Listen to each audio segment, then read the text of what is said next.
Living in a pandemic is expensive, like finding and paying for decent masks. Tonight, the cost of staying healthy in Colorado.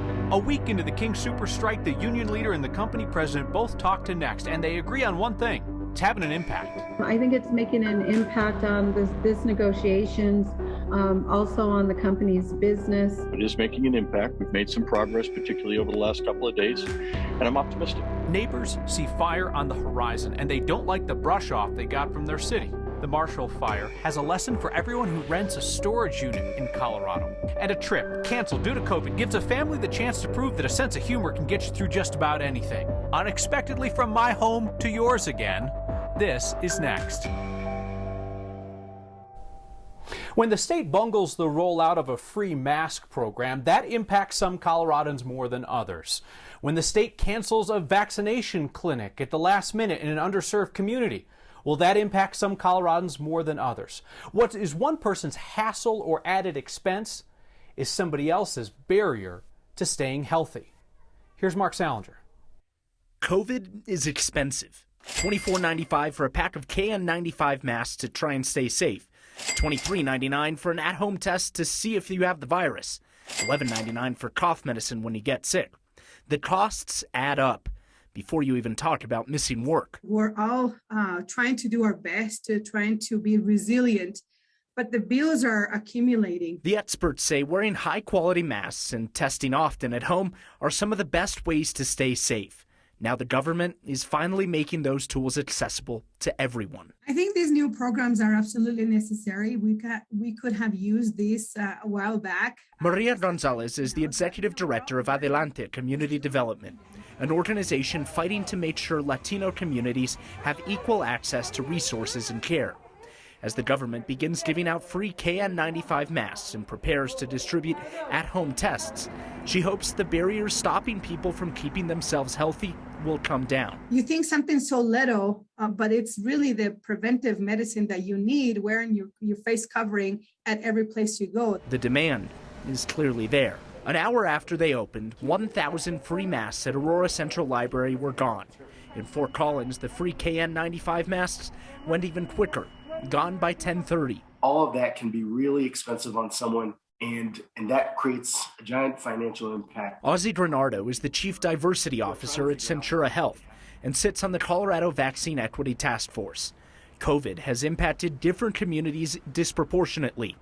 The cost of staying healthy is a big part of that. When you have programs that allow you to get the care that you need that is equal to everyone else, then hopefully your health outcomes will be as good or better than others.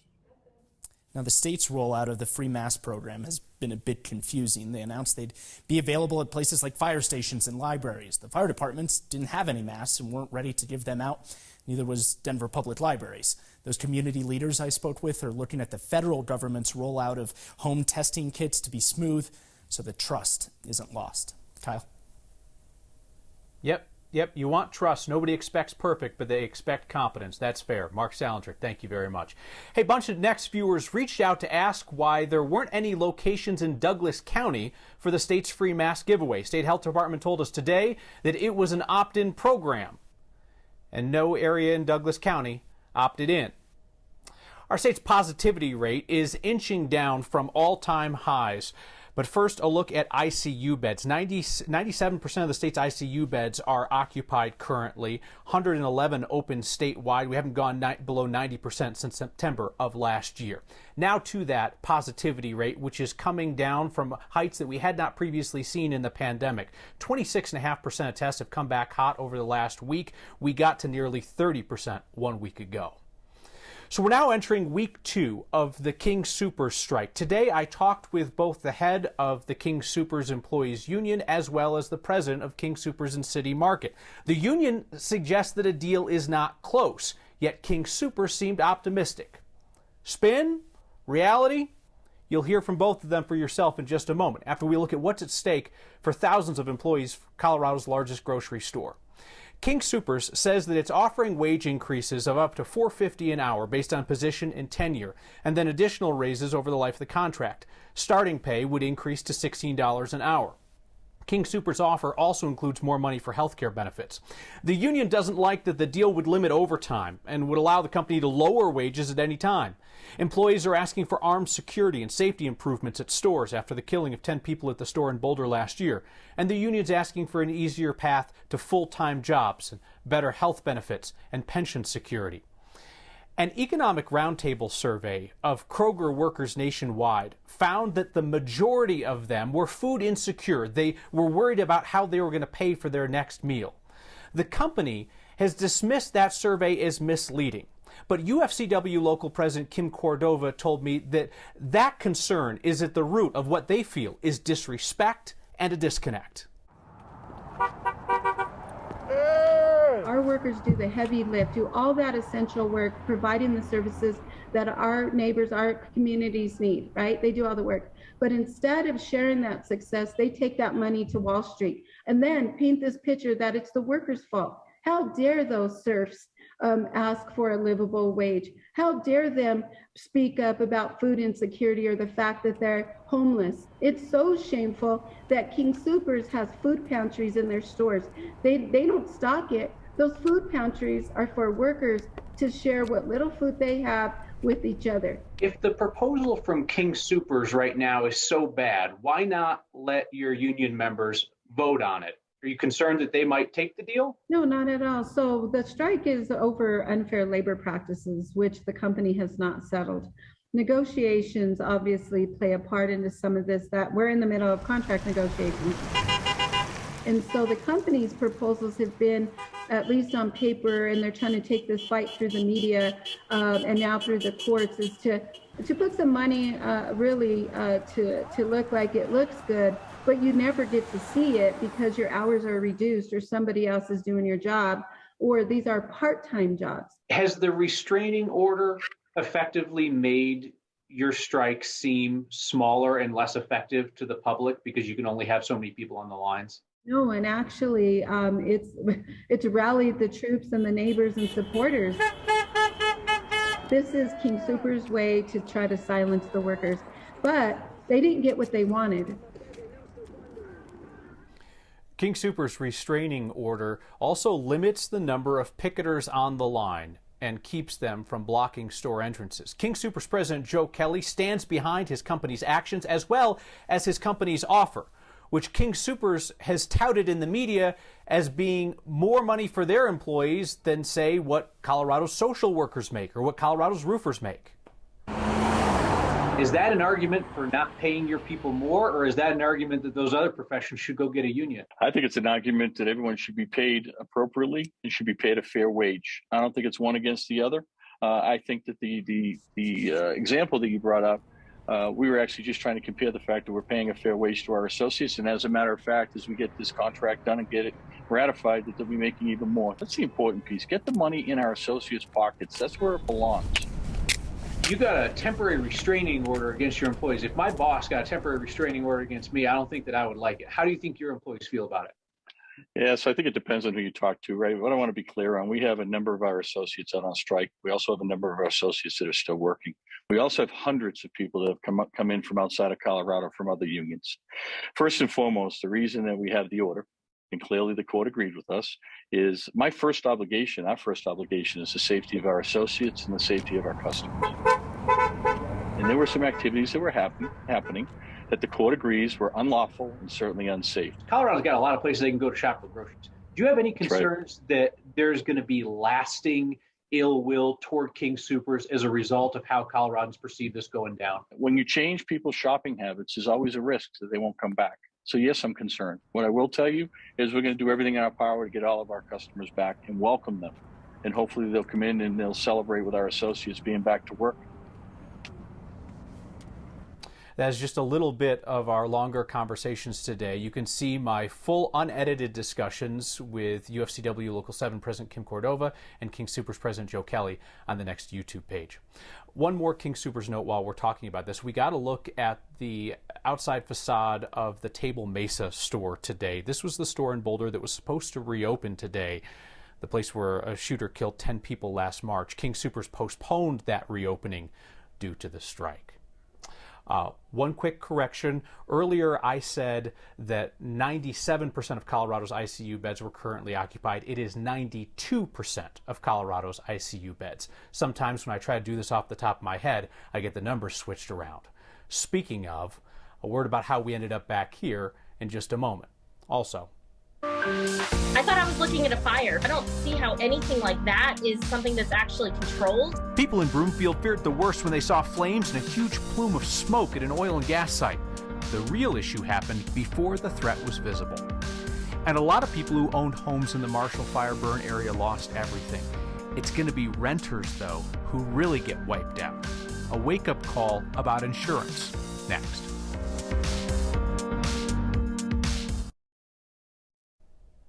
I did not expect to be broadcasting from home again, but honestly, it made the most sense today. I had close contact with somebody who tested positive for COVID, and I'm testing negative, but I have some mild symptoms, so didn't make any sense to go into work today and possibly expose somebody else whose system might have a hard time getting over it. So, hey, it's you, me, and the wood pile again, only minus the actual wood. Remember, we cut it into the tokens for the Word of Thanks campaign? It's kind of sad down here without it, but on with the news. You got to forgive Coloradans who are a little jittery when they see smoke and fire these days. Inquiring minds in Broomfield were told, well, nothing to see here. They could clearly see, though, there were flames and black smoke in the air. Marshall Zellinger looked into what happened and why neighbors weren't notified. Take a look at the left side of the screen. Sure looks like a fire, but according to the city of Broomfield and Civitas, the oil and gas operator of this site near Northwest Parkway in Sheridan, the flame and smoke plume were not a fire. I was pretty convinced there was a fire happening. Kristen Logan snapped this photo last Friday as she picked up her kids from school. Black smoke from an oil and gas site. I've always been nervous having oil and gas operations this close to my home and schools, but the Marshall fire absolutely changed my perspective on my safety in terms of fires in this area. You're essentially seeing the restart of the facility. Brian Kane is the Chief Sustainability Officer for Civitas. He explained that there was a malfunction at this site, but the malfunction did not cause the smoke and flame. No, the malfunction happened hours earlier in the day. All the wells on the facility shut in to ensure that that you don't have a real incident of concern. He said after a piece of equipment was replaced, the restart sent liquids that were trapped in the pipes to a combustor. It's actually similar to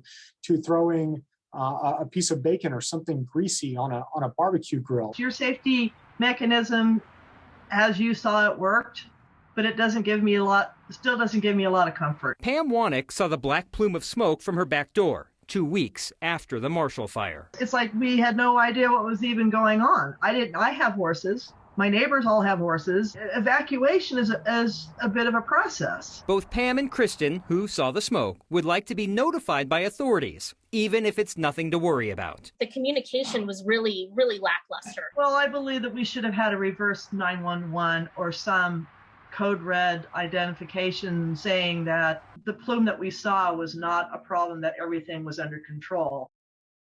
That site is near the border of Broomfield and Adams County. Both counties told me they typically would not send a reverse notification for something like that.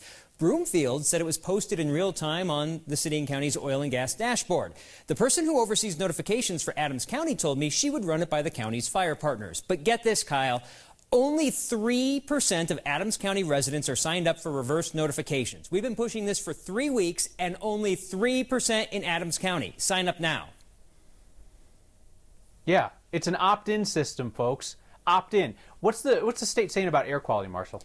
I left a message with the Air Quality Control Division, or Air Pollution Control Division. I'm waiting to hear back, but I know that inspectors with the Oil and Gas Commission went to check out the site today. Here we are 6 days after that happened. That report will be available shortly. But according to the company, there was no air quality concern. They've got air quality monitors, and so does the city, and nothing peaked or spiked or anything like that, according to the company. All right, Marshall, thank you.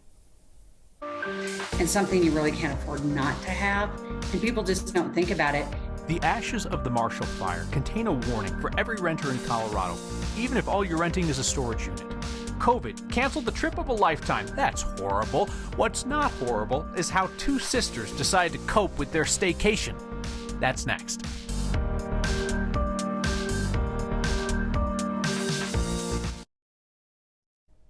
It wasn't just homeowners who lost a lot in the Marshall Fire. There were also losses suffered by Coloradans who had storage units within the burn area. Next viewer named Bruce reached out to tell us about his family's particular situation. His daughter's self-storage place in Superior. It burned. She did not have renter's insurance on that unit. Storage company's insurance just covers the storage company's building, not what was in it. Bruce reached out to us wondering if people in his daughter's situation can get any kind of official assistance with what they lost.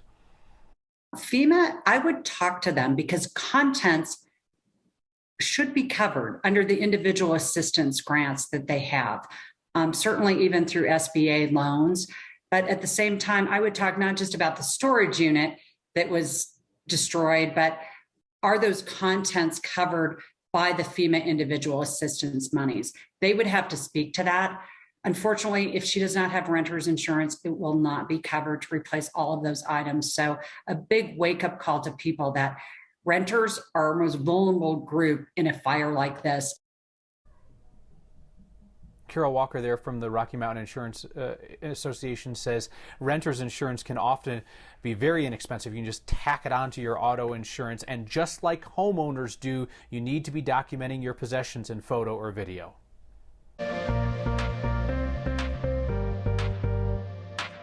That low stratus deck should give way to mostly clear skies overnight. It was a cold one, only 39 in Denver, 29 in Greeley, 27 the high in Fort Collins.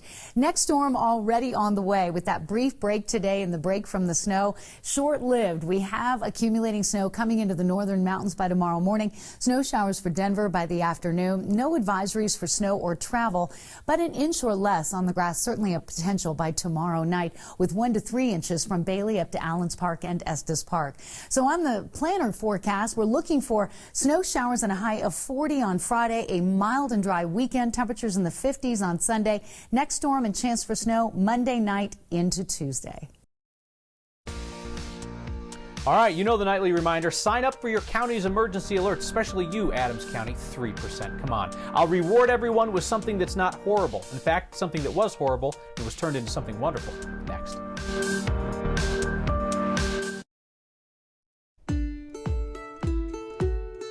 Your trip to the Galapagos after catching COVID stinks.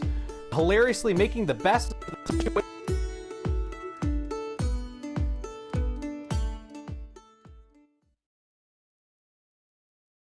Decided to recreate what their trip would be like at home in Arvada. They shared photos of them doing the Colorado version of snorkeling and birding and swimming with sea turtles and sharks. Tagged all those things, not Galapagos. Truly, these women were making lemonade out of lemons. Sorry about your trip, ladies. Appreciate all the laughs you gave Colorado. If you have something that's not horrible, anything that's not horrible, email it to next@9news.com or get our attention with the hashtag HeyNext. Tom writes in tonight to say, why don't you add 1 log per day to the wood circle, and then when the Omicron surge is over, then you can sell those to benefit Word of Thanks. First off, Tom, I'm not a logger. I'm not going to be making trips to the forest in between shows. Secondarily, how long do you think I'm going to be down here? Hopefully this is very, very short-lived. Again, somebody near me has COVID and I've got some symptoms, so I'm being careful. Next feedback comes from my wife via text upstairs, who says, keeping the kids quiet is tougher now that they're older, mobile, and more verbal. See you next time.